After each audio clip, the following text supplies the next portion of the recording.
Friends, ఇవాళ మనం సీతారాముల వారి కళ్యాణం గురించి తెలుసుకుందాము.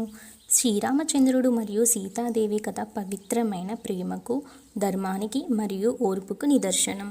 జనక మహారాజు తమ కుమార్తె అయిన సీతమ్మకు వరుడిని ఎంచుకోవడానికి శివధనుస్సును ఎక్కుపెట్టాలనే పోటీని పెడతాడు.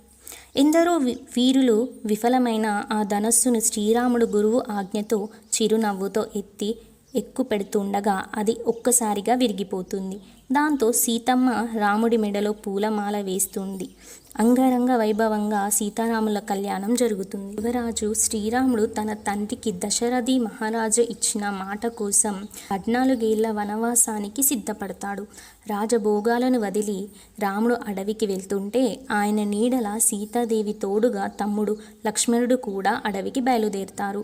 దండకారణ్యంలో వారు ప్రశాంతంగా గడుపుతున్న రావణాసురుడు మాయా మారీచుడిని పంపి రాముడిని లక్ష్మణుడిని దూరం చేస్తాడు. అప్పుడు సన్యాసి వేషంలో వచ్చిన రావణుడు సీతమ్మను అపహరించి లంకకు తీసుకెళ్తాడు.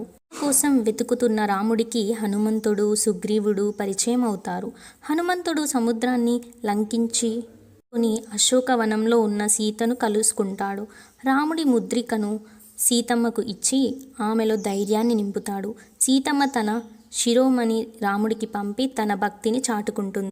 రాముడు వానర సైన్యంతో కలిసి సముద్రంపై వారధిని నిర్మించి లంకపై దండెత్తుతాడు. అధర్మానికి ప్రతిరూపమైన రావణుడిని సంహరించి సీతమ్మను విడిపిస్తాడు. ఈ విజయం చెడుపై మంచి సాధించిన విజయంగా నిలిచిపోతుంది. వనవాసం ముగిసిన తరువాత సీతారామ లక్ష్మణులు అయోధ్యకు తిరిగి వస్తారు. ప్రజల దీపాలు వెలిగించి వారికి ఘనంగా సుస్వాగతం పలుకుతారు. రాజుగా పట్టాభిషిక్తుడై ధర్మబద్ధమైన రామరాజ్యాన్ని స్థాపిస్తాడు.